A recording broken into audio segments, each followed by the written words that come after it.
Correct. But we can go into the fare study, further explanation, and, I know Lincoln's probably watching. Right, so we're going live now. It's not an Okay. official meeting. Lincoln is watching, but if you Okay. guys want to have those conversations, and if Andreas comes, then we can. Then we officially can go back and approve the minutes Yeah. and go into a formal meeting Yeah. and then go to a closed session.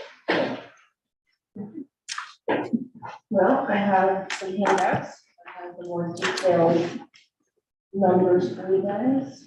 Do we know if we emailed these to, other people on the committee that might be interested, that may not be here today? So I think the finance document that you have that's numbered in front of you is confidential. So we're actually going to be picking those up when you guys. Okay, so we can't email that out. No, this one. Yes, we can do this. Okay. Yeah. So can we make sure that, anybody that is part of the committee is able to see that? I'll send it to you. Okay.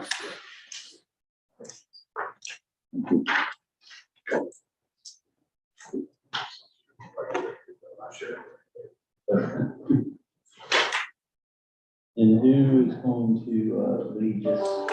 Adrian will. Okay.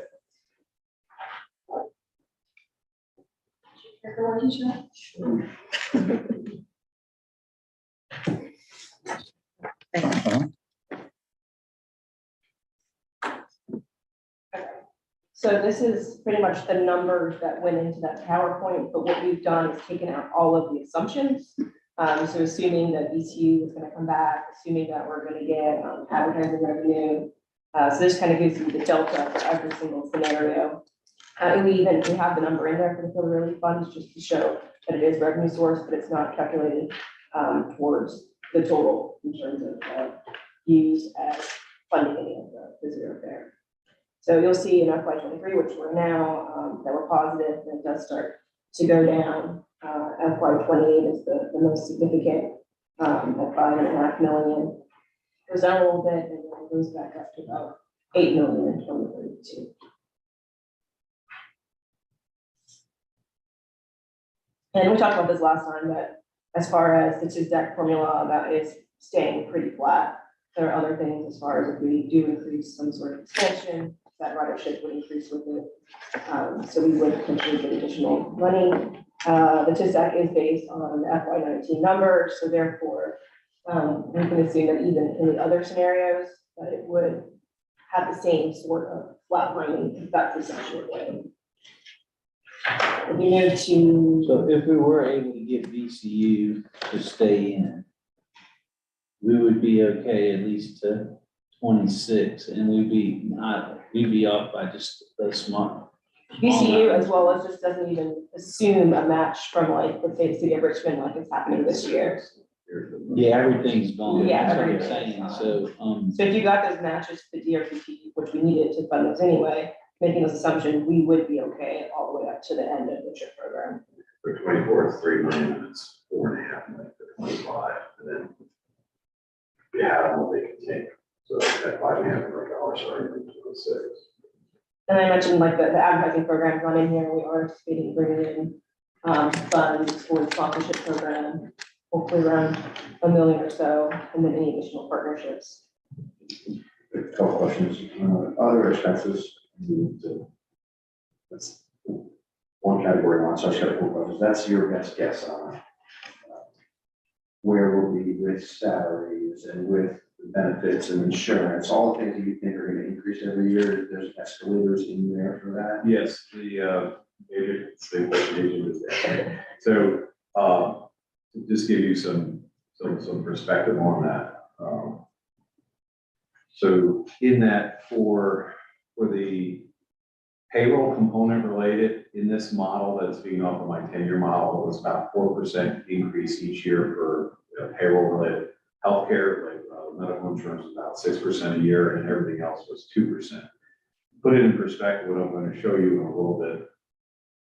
For our first cut of the 2024, is a budget of about 71 million. My 10-year model had a total OpEx of about, down the bottom here, sorry, 69.3.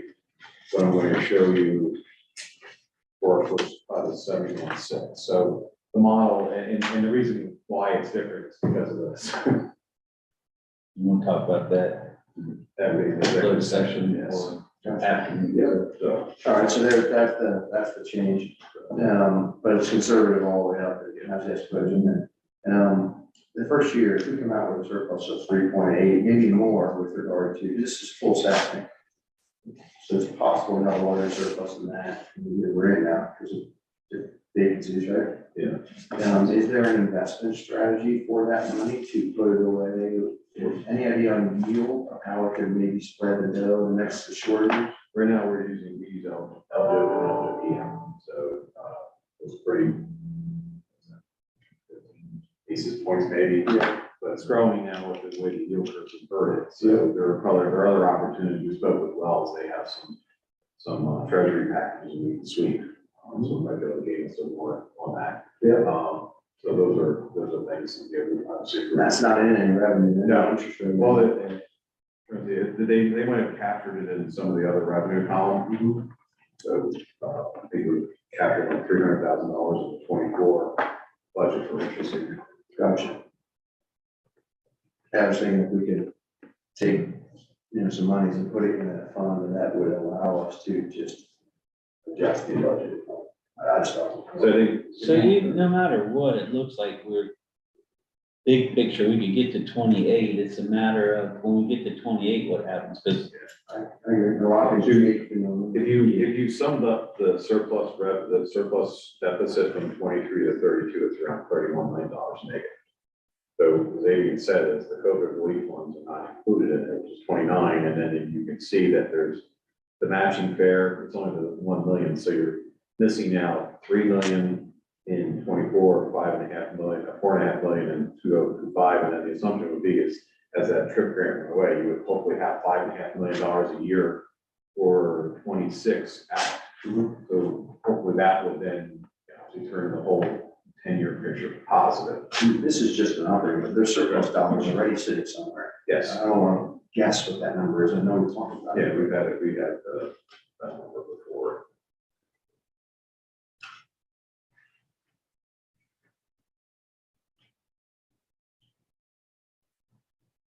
I believe it's smaller.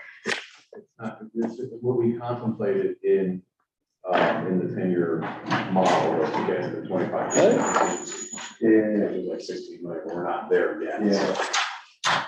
But two up one, if 300 to 500,000 a year has to be used in that budget, for sure. I'm not paying attention. so you skipped a little bit because we couldn't formally have a meeting until you walked in. We are looking at the updated spreadsheets on the zero fare study that we asked for some more clarification and to take some assumptions out. And that's what this is that we're looking at. Long story made real short, in 23, we're also good because there are a lot of COVID relief funds are still there, and the GRTC zero grant set down over 3 years, so 1.5 to 2.5 to 1. So zero fund model obviously works until you really, like John said. 32. Yeah. Let's not look at 32. We hit Well, 20. 28 is where it probably, Yeah. becomes an issue. Yeah. In the short term, The contingency is at 5.8 million. We're gonna add back through this year at the end of the year when we know to increase it to move close to 25% threshold. It's one thing also said about the ARPA funds, that they do have to be programmed by 24, but they can be spent in 21.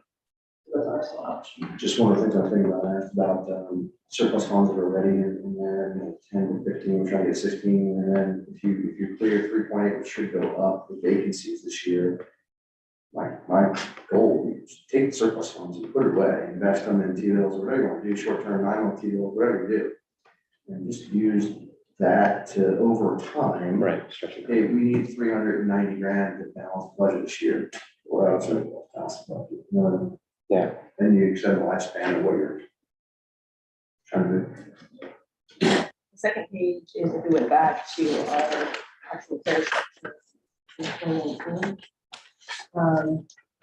23 is irrelevant. So starting with 24, if fares were to come back, again, maybe that it takes about 12, 24 months to get them back. But it is a positive if fares to return based on this until you get to 32.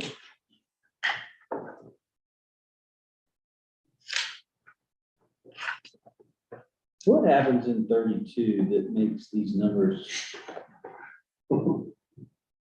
What is it that makes 32 do that? Because it's doing that in everything. What's the assumption creating that?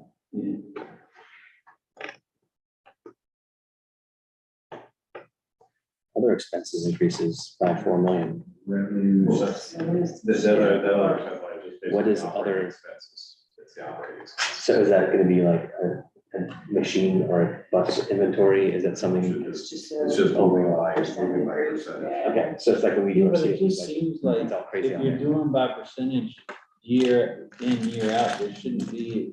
I know that we have some years where we're looking at ridership, going up, but then it looks like we hold a parity in the outer years, but I would have thought that that's where, like, we would have seen that all the way through, and it just looks like there's 28 is a big hit, and then 32 is a big hit, and I'm just trying to figure out if something happens every certain number of years that causes an anomaly, or why 32 just jumps out like that.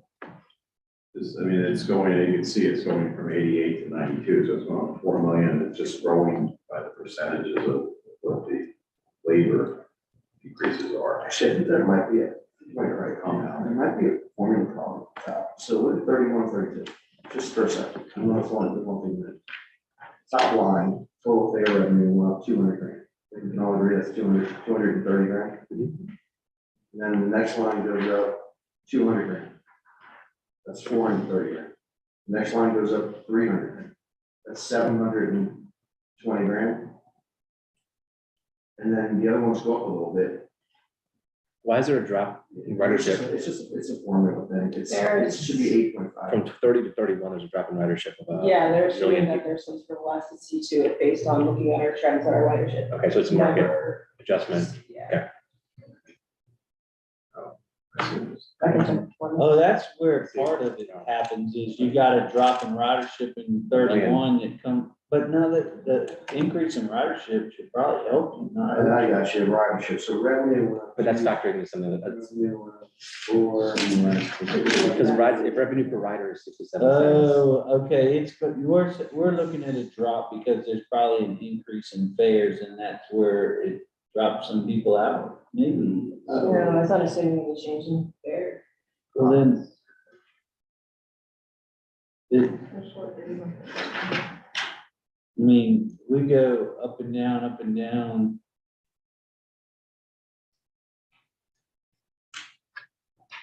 From the gym. Yeah, I haven't had lunch yet. Oh, I had the Snickers commercial. No, just one. He just came from the gym, he already worked from home. Well, I mean, no harm, no foul, but just want to make sure that's right. Yeah. And I think we all agree that page one is most important right now, because that's where we're at right now mentally. Also, this does not factor into route expansion, No, this is so flat. this is just same routes, didn't change anything. Okay. Assuming costs go up from, I'm gonna assume that with route expansion creates new funding opportunities federally and locally and statewide. So there's a whole slew of variables that we have no way of including. and after 26, they're kind of flat. Right. So big picture is we feel good through 26, probably through 27. Like I said, I haven't been against any of this. I just want to know when those out years, what the plan is, because, and I think Dan's touched on it some. With how we make that a little bit more even keel. And especially as we struggle with vacancies, we'll always be on the positive side of it for a little while. But we all know the goal is to be fully staffed and expand routes. We need to be more than this staff level if we're running. And when you get fully staffed and expand routes, the only revenue that comes back from that is the formula. That's it. So it will be a cost function. When we add routes, it will cost money. You get that staff and that equipment and that maintenance and that, so Shelters. Yeah, and we hope to continue to find federal, state help with those shelter cities like we have, you know. But again, I think for now, the path to righteousness on this thing is to do what we're doing right now with terrorists and to build our staff while we have the favorable budget. Build our team in the next 3 years before 2026 becomes a thing. Any other questions on this? Let's go back and approve the minutes from the last meeting. So moved. All in favor? Petersburg Area Transit Federal Formula Split.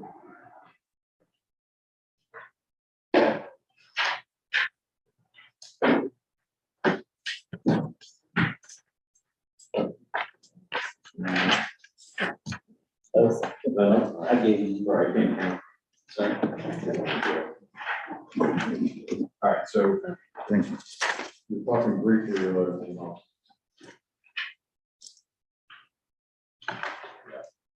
No, those are, oh, everybody each gets two one? of those. Oh, everybody gets two, okay. Both of those go to me. Both of these go to you. Not that other one you just passed to Jay. One's 20, one should have The one. one with the blue and the other one, that one's yours, everything else is yours. All right, thank you. You got two. Yep. And then, Here's my view. all right, so looking at the multicolored Easter egg one. All right. So this is a spreadsheet that was prepared by a consultant that Hampton Roads had used, and basically the left box, which says Richmond UZA, that basically shows the calculation for the 5307 fund. So our award for fiscal 22 is 17.123 million. So there's various tables, as you can see in the notes. There's table 5 and so forth, and it's utilizing inputs from the 2019 NTD agency information that each of these organizations file with the FDA. And then when the FDA does the awards, they share a table that has value. So you can see in the second column, and usually these 3.76 in the top, that there are various numbers for various aspects. So the top part of this, for under the bus here, the population density numbers 1 and 2, that's driven by population. So if you look at these two white pieces of paper that I sent you, that go down, the one with the red on it is the April 1st of 2010 census, and the second one without the revised by Pat is the 2020 census. As you can see, let's look at the 2010 census. The population of Petersburg, Colonial Heights, and Hopewell is 72,422 people. You can see the yellow bar, the NTD 2019 agency information. That's what Petersburg put in as its total service area. So you can see on the bottom of that page, the population for FTA guidelines is the number of people that live within 3/4 of a mile of fixed route service. So they're saying their entirety of their population lives within 3/4 mile of fixed route. Look at the next grouping for us. We take GRTC. We've got the population of Richmond County, of Chesterfield County, and Rico. It's 827,000. We report 449,572. Those are the people that live within 3/4 of a mile. So also that would be in that item 1. So when we look at item 1, they're quoting that they had 72,422 people, which if you just looked at 72 over our 459, you get a number that's around 8515, which is incorrect. Because the award is calculated on the entire UZA with a population of 953,000. So the correct fix here was, okay, I don't agree with their 72 number. I think it's way too high. But if they're going to use their full number, then we'll take the difference. So that kind of mitigates that. So that provides a split of around 92.41% for GRTC, 7.59% for Petersburg. The second issue we have with them, going back to the April 1st, 2010 census, the square mileage. The 3 cities are 40.73 square mileage. However, under NTD, they put that they only have 7 square miles of service area. So if you look at, going back to the Easter egg show one, on the population times density, when you take your population and you divide it by your density, you become very dense. And they get the denser you are, the more money you would get. So the density of our entire UZA is 1,000 937.5 people per square mile. If you look at, GRTC, just from our 3 areas on that April census, we're at 1980. So we're pretty reflective of that. So the adjustment I made is, I don't believe that, according to them, they have 10,346 people living in a square mile, based on 72,000 people divided by 7 square miles. So that's totally a bogus number. So but for that section, I just utilized the density of the entire UZA. So that's where our major differences are right from the back. You can see down here in the lower right, in this section, this is, her response when the update is that we had provided a number that was closer to 95.5 to them following this methodology. They responded back to Cheryl. Cheryl reached out to them and they cited that the split should be 85-15. So then Cheryl asked for them to send the basis for that. They sent this document back. So in the lower right, what they basically have done is they're allocating the 953,000 population, including some calculation for the 5340 formula, which is not done properly either. So in the end of the day, with their improper calculation solely on population, they're showing support of almost 92% for GRTC and 8% for Petersburg. 5340 formula awards are contained within 5307. It's basically you take it's a projection of population. So you take your apportionment year population, which is 953, less what the census population for 2010, which was 899. And you're supposed to multiply it by the number of years between the apportionment year, which would be 2022 and 2025. She multiplied it by 15, which is between the census and that, it should be 3. So she came up with basically that there was a growth of people, and she allocated more growth to Petersburg to take their number to 76,000 out of the 953. If you talk about growth, that's the reason why I gave you the 2020 census. If you look at the two of them compared, the 2010 Petersburg had 422 people. They went up with 661. So that's, 750 people is 1%. So they're about 2.5%. If you look at the GRTC service area, we went from 827,000 people to 925,000. So that's about 12%. So we're outpacing them about 6-fold in population growth. So if there's any growth in the 5340, it should be coming to GRTC.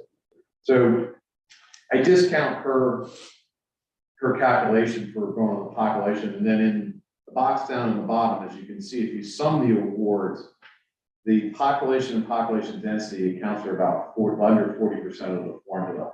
The rest of it is items that are driven by passenger miles, revenue miles, and operating expenses, where we have far greater. And a couple of these categories where I have these red boxes on number 4 and in the fixed skyway group, the calculation, there's a formula that she left out when she applied. That's why I see the cross out numbers, et cetera. So when I correct and still leave the same methodology, we end up about 93.78 and 6.22. So that's what we're going to probably go back to Petersburg with and see what we get. I'd love to keep it formula based. When Julie and myself and met with them, is that we just want to crystallize what are the inputs. So we can use the FTA model. We'll just agree upon how we calculate population and density. Well, they use the higher number on population, which helps them, and the lower number on square miles, which helps them. Correct. And that's how they clean it. That's how it. If you literally took the ratio of I think 72 over 442 over 449, so that's 450. That gets you 525,000. So that gets you 8515, but that's not the formula. These are all facts. Correct. And this is down, and it's a discussion that you're having with them, trying to like make sure we agree on the number, which we don't. Is there any merit to just have an independent third party do it? Good. Like just say, we agree, you agree, we're gonna hand all this data to a accounting firm. So here are the rules. You can be in the room, we'll be in the room. And then a third party goes. Because we know we're right. I mean, I don't know if that's a thing or not, but The good as an option after. they're like, look, we're happy to give it to it, and we'll pay for it. What's that accounting gonna cost us? To be honest with you, I think that we may be able to say, to Plan RVA and Crater PDC, will you both take a look at this and give us your answer as to, we can say, this is what Petersburg did and how they did it, and this is what we did and how we did it, and why we think we're right, and let Plan RVA and Crater PDC review, and that should cost us. We tried that. Julie and I went down and we had joint meetings with Crater and RVA. And they basically, asked Petersburg for an alternative calculation. We did this through the ARPA funds allocation, all the COVID. So they acquiesced to our proper accounting for that, because those are clear RiCHMOND ratios of operating expenses from 2018. And we asked, the next step was, can we get together to solidify with this calculation? So they refused to meet, and we sent this calculation basis to Plan RVA, and they wanted to then put it on their PAC, but this is something, and we're not certain that we needed that level of additional oversight over us for something that is between us, and DRPT doesn't get involved in this other. They didn't want For independent evaluation. They didn't want to weigh into that one, they won't decide. Just hire an accounting firm for, hourly basis for 12, 15 hours of work. So then let them have a certified auditor stamp it and say, this is the correct number, here it is. And then you send it to them and say, look, this ain't us. We mentioned that in our call last week. We can let This is them pick it Mitchell up. Wiggins saying that that's. the We can number. let them pick it up. As long as it's credit off. If it's helpful for you, that would be fine by me, to be like, this is stamped by a certified auditor. This is the number of population, the site divide miles. So if we can't reach agreement with the call this week, if they agree to the call, then that's. But I would say, if they get to 92.8 Yeah, how for far this apart year, are we they? probably should agree, but we should also ask them to move forward Independent auditor for with an years. independent auditor going forward I'm to fine with come up with a.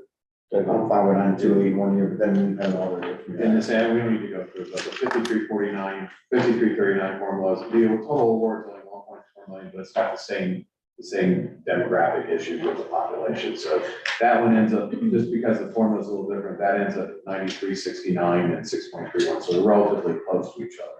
Would an independent auditor have already reviewed their MTD data to be accurate? They're not a full reporter, so I don't know if they have the same rules that we were.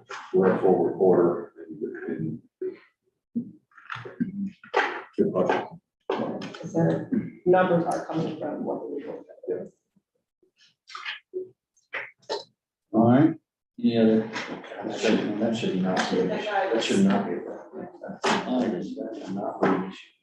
FY 2024 budget, Apple first?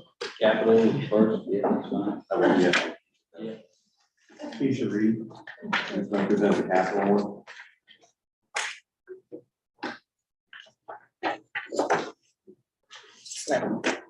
We got 20 minutes.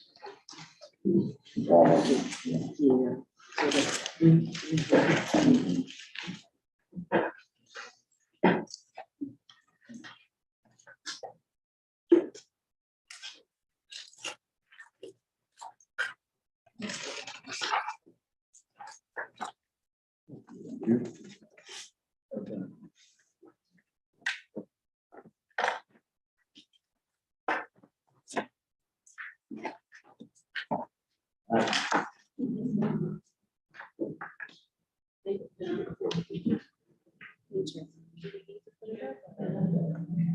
You wanted to bring it up?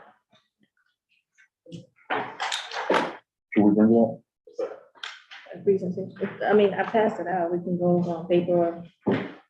Whichever is better. See it or you can put it up? I'll send everything to him. Okay. Yeah. You're good, no. We're gonna. So we're gonna go through the capital plan. It's for multi-years, 6 years, including our previous years. So we're gonna go through the sources of capital funds. Should I tell you what page I'm on? 2. Sources of capital funds, our budget policies, our priorities, the actual capital plan, and our request for state match for FY 2024. On the next slide, 3 sources of capital funds. We get federal funds through our 5307 and 5339, which are formula-based. There are approximately 11 million for the 5307 and 1.5 million for 5339. We also have CMAC and STBG from the TPO that we applied for. The CMAC funds are for the mitigation and air quality, and the surface transportation block grant is for planning, engineering, any other kind of capital projects. From DRPT, we have Smart Scale. We also have other discretionary grants. With the local funding, we use our general fund, bonds, local, city, and county, and also the regional CBT Act. On the next slide, the budget policies and assumptions. Capital, unlike operating, rolls over from year to year. The majority of our capital dollars go toward preventive maintenance. In most cases, our state match is 68% for 5307 and 5339 funds, but they also have technical grants where their match, the state match is 50%, federal is 46%, and the local will be 4%. We will continue to apply for CMAC and STBG funding. We use our local advertising and CVTA as a match for the state funds, and currently 640,000 of our CVTA funds will go toward capital projects for 2024.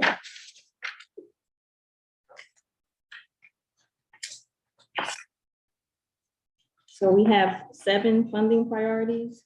The process is the executive team looks at all of the projects that come in from the project managers, and they categorize them in these 4 categories: safety, regulatory, and training. That's self-explanatory. Any safety issues, projects that are regulatory based, any training, those will get the first priority. Second is our committed funds. These are any projects that we've already started and we have funding for that we continue to progress the projects. The third one is our transfer of our federal funds to preventive maintenance in the ADA.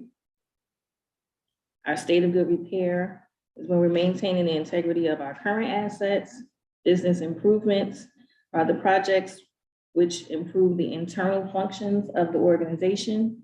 Service improvements are most of our projects that are public facing that improve the experience of our customers.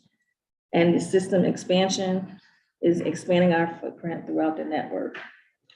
Any questions so far? We have a formula on our state of good repair that we reinvest X amount of dollars into making sure that we keep everything updated, so we don't wake up one day and find out that we have everything that's 35 years old and we can't make it work. Yes, required to complete the transit asset management plan. We actually just finished that just this last fall, closed out in October. It has to be renewed every 5 years, but we have an internal review process that kicks off quarterly to manage that. So we have, but is there a percent? How does that? It just depends on what the need is. Okay.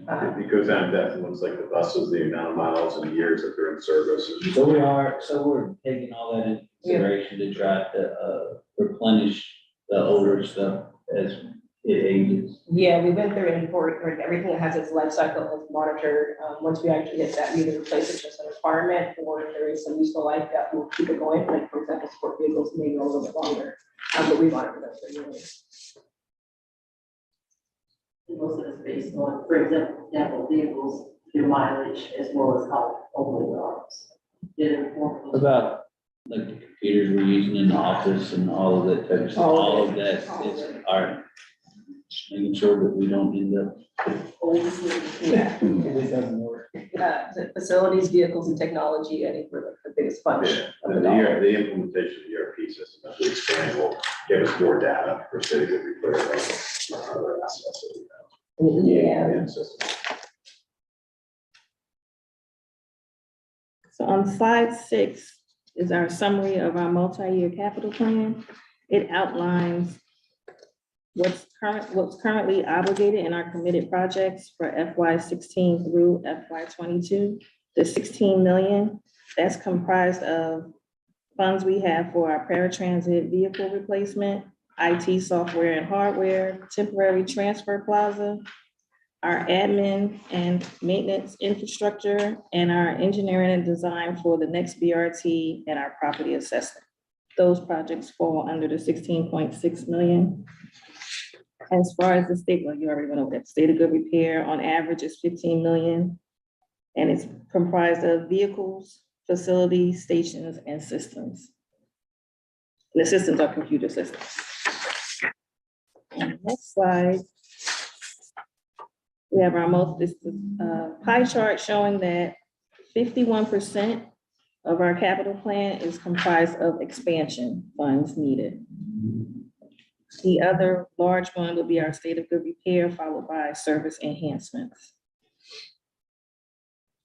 The next slide shows also in a bar form to show us where our spikes will occur, and they will occur in FY 26 and 27.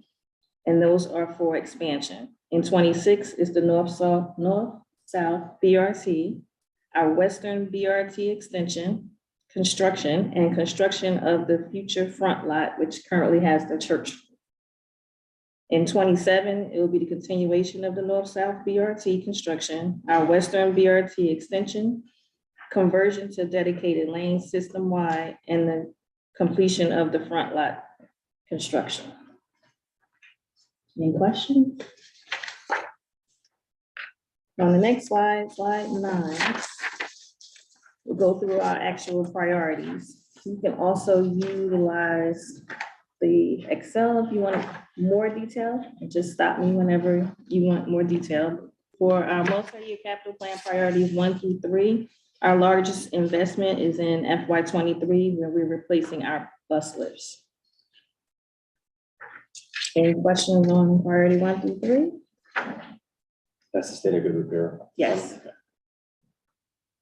Bus lift is safety Okay. Got it. in 23. Okay.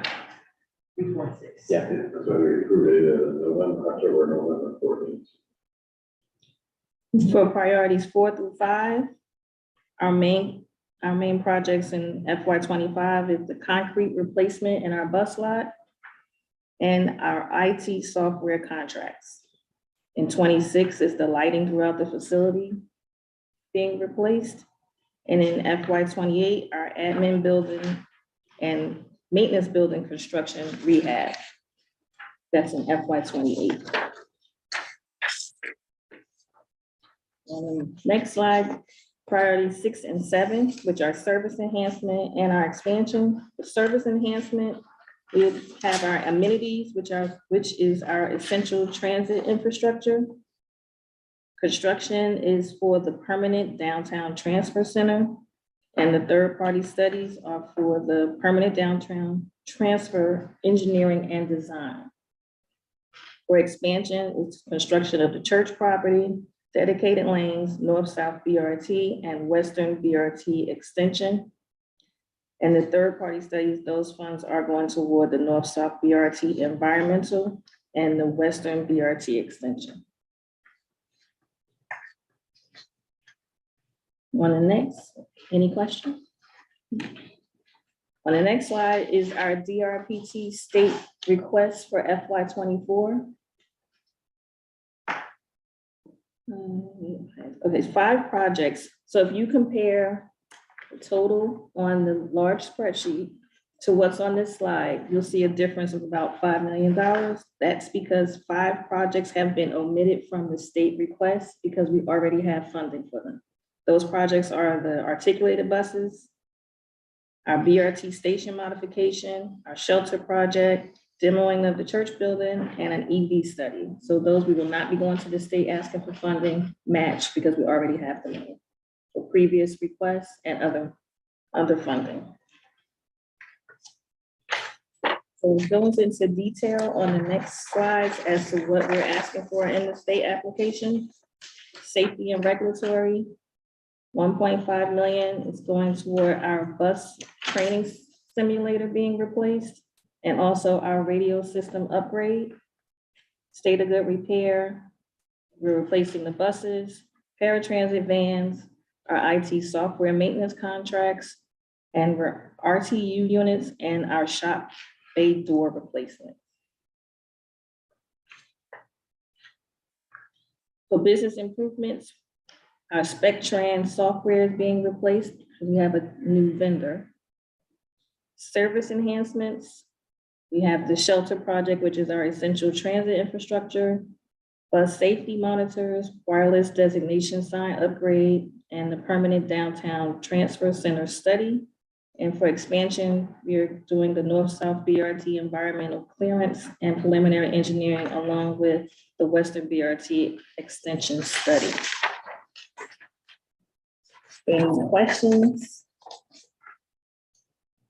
So with the, just because the transfer center has been a big topic in my committee, of the council, when is this, I guess, study starting? Since it's, I guess, the funding for, is this gonna be for 23?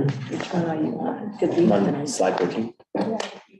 Beginning in July, if we were to do it. Because the question with that, as I've said before, asked, is I think the transfer center needs to have a idea of where the north-south BRT and current BRT routes are gonna intersect and where the best place for people to connect is. The current place downtown near City Hall has been, that is from decades ago, been the place that people were transferred to. Social services were there, a lot of government needs were there, service and other programs and projects, but that became where the hub and spoke came from. And I'm not saying it doesn't belong there. I'm saying I'd like to make sure we incorporate into that the plan. So my concern is, are we gonna know enough by the time we start that plan where the north-south BRT route is going to be going and or the fall line trail through the city? And I'm blaming city questions too. Like, these are city questions as So I well. think the fall line path is dedicated except for the city. That was kind of my point.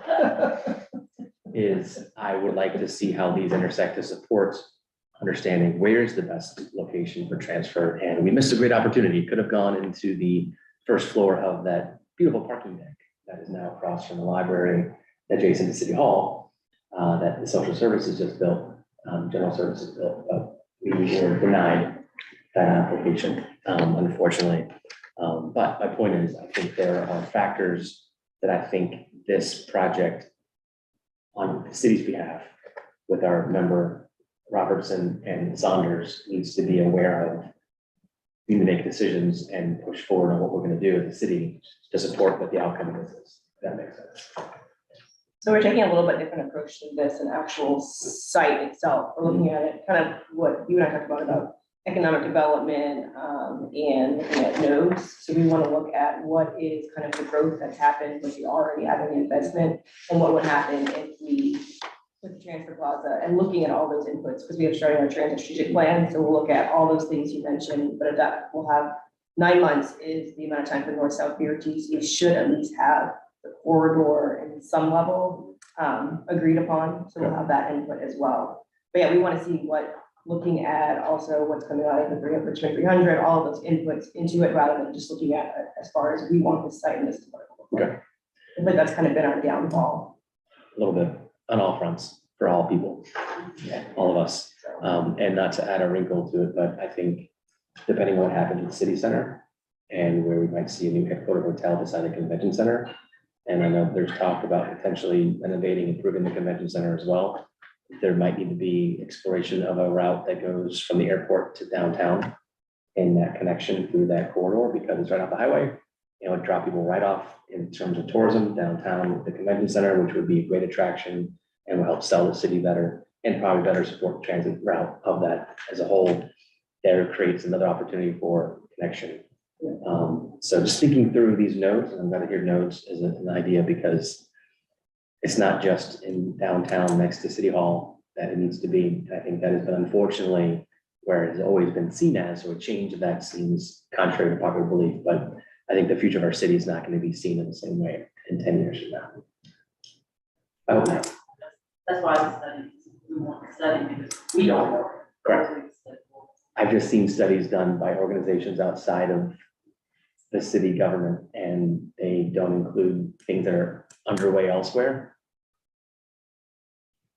Not that it would happen today, I'm just saying, I want to make sure we elevate that by we, city council. Yeah, and through conversations with you and where it's I feel like this is a good path rather than trying to explain that needs to be there. Let's find out what's the benefit to all of us with it. Yeah, we can go to operations. Sorry. Oh, that is fast. No more questions. Okay, so we got 9 minutes. Is that enough time to just do the operations side? Okay. Johnson, it's right. Thank you. You're welcome.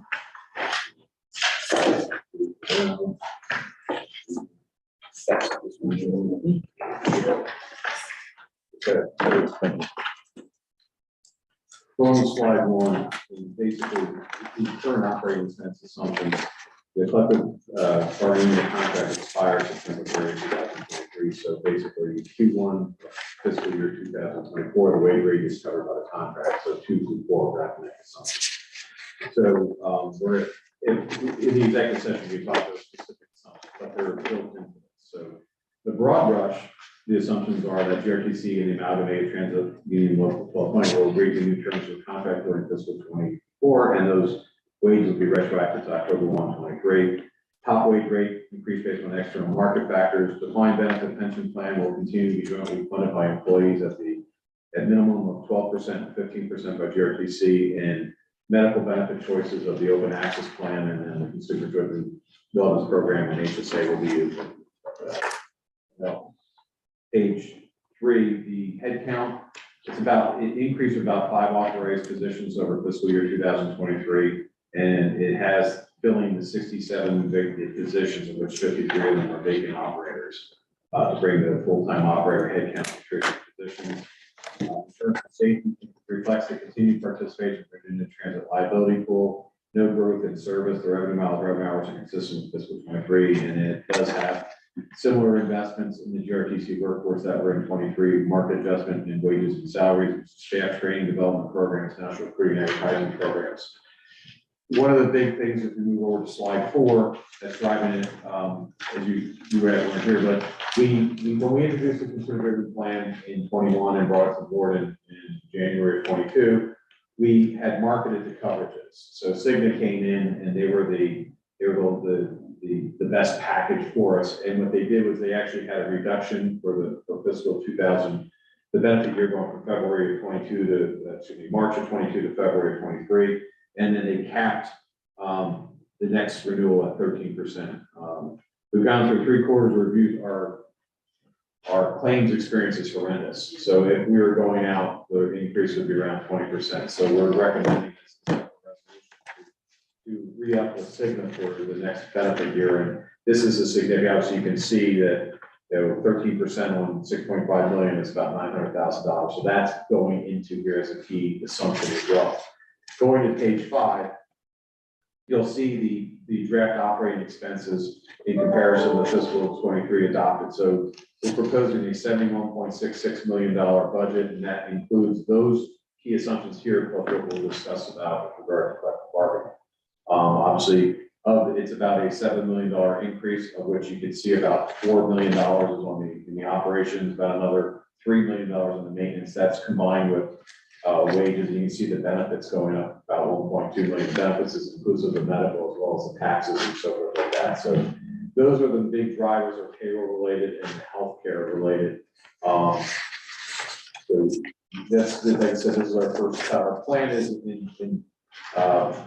as in prior years, is to have Cheryl, Adrian, and myself go through this and then bring it back with updates to each of the upcoming board meetings to talk about progress. And obviously, with open enrollment in the month of February, we'll know what the numbers are. So hopefully we have more of a migration from the LAP to the consumer driven wellness plan. Page 6 basically just shows the basic breakdowns in categories. So you can see there's about a $6 million increase in wages and benefits, which is driving it, driving a good portion of the increase. Obviously the SGR maintenance, that's, the price of fuels and parts and so forth. So services declined about $500,000 at Eagle Eye. Cheryl thought and asked the question. That is in 23, we had the transit strategic plan and ridership study. That was about a $500,000 project. So that was that fluctuation. Moving over to slide 7, the operating revenue assumptions. Obviously, number 1 is zero fare continues through 2000. Do we really think utilities are going to drop? I mean, it's not a large number, but do we really think there's gonna be a drop in the? We can take a look at it. I was, as you can see, we're pretty, we'll take a look at it and, with a little more pressure testing on it. I was a little more robust in 2023 against certainly, so that will, Okay. as we go So down. there, you think there may be a little bit more in 23 that wants to do it again? Yeah, we're still looking at Okay, it. that's a good answer. There's some fluctuation. It's okay. That's an okay answer. We're running, as you see on Tuesday, we're running about $2.3 million surplus That's fair. right now. You were more concerned. We're into the process as well. So, yeah, obviously for revenue, there's things, there's no service miles or service hour increases. We're including the $2.5 million DRPT trip grant, and we have also included here $3 million matching zero fare contributions, which we have to determine who our matching partners are on that. The TISDAC DRPT operating contribution, we increased last year's number by about 3%, so it's a little over $20 million. And CBTA operating contribution, we put in about 22.8 million, which is consistent with our regional public transportation plan. That still leaves reserves on the CBTA side. Next slide on slide 8. So this one here, the operating contributions, the city of Richmond and Rico, Chesterfield, as we recall, we passed that we were going to use the index as of February. So right now, for this purpose, the numbers are calculated. I assumed a 0.5% CPU index growth from going from June of 2022 to February. Next page, on page 9, you can see they just released CPIU today. If you compare June to 2022 to December, it's only up 0.16. And you'll see the release dates for January is on February 14th and March and February is on March 14th. So we'll have a definitive answer by March 14th as to what the indice will be used for this project. In addition, on page 10, sponsorship revenue, naming sponsorship is to be determined. We left that value in as consistent with last year at 425,000. And we also advertising program at 180,000, which was the same as the last year's. We are having in here the assumption of using FTA 5307 flex for preventative PM and ADA expenses to the amount allowable, that the 80/20 for PM and cap at 10%. We're also assuming that we had 1/12, the VCU business partnership contract goes through July 31st of 2023. So we have 1/12 of the existing agreement in there, nothing further. And we also have the assumption that GRTC operations reserve will be funded to 25% projected operating expense as well. So when you look at page 11, when you roll all that together, the bottom line is 71,664,000, which equals the operating expenses, but you'll see that it's contributing to the operation reserve by about 4.3 million. So this is, like I said, this is our first blush pass of this. And included in here are what you had asked at the last finance committee meeting is for Cheryl, Adrian, and I to kind of make what our thoughts are for the collective bargaining position. So those are baked into here, which we can go through in the executive session, just kind of share that. You gotta pay out. Sure. Which means we can't really help.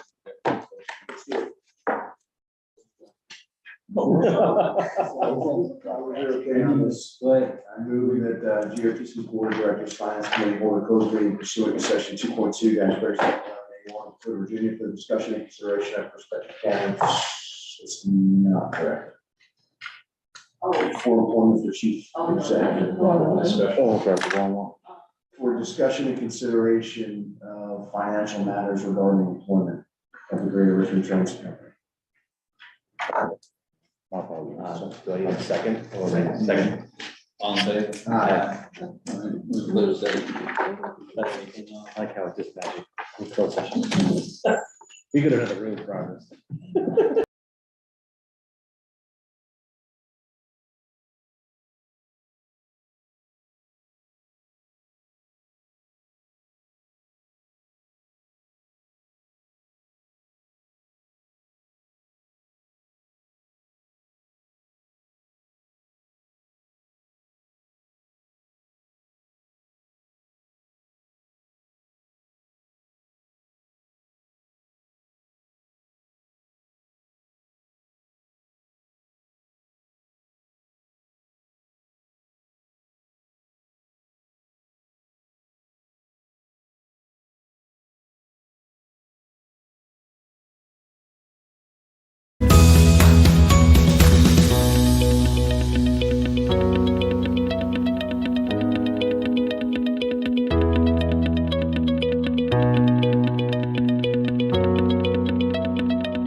Somebody have a statement to We live. Yes.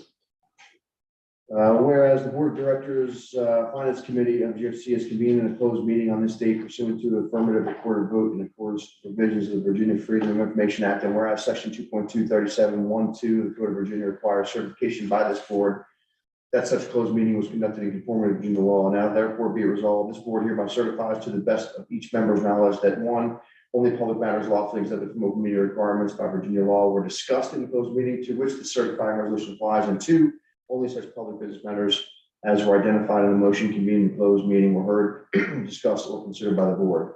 Witness to the following vote, board members, Jim Engel. Aye. Dan Schmidt, aye. Andreas Hessen. Aye. Thank you all very much. Any other? For this committee? No? Adjourn. Sure, thank you all. I do have a question, not to be answered right now, but a thought. Are there any national experts that could help with transient oriented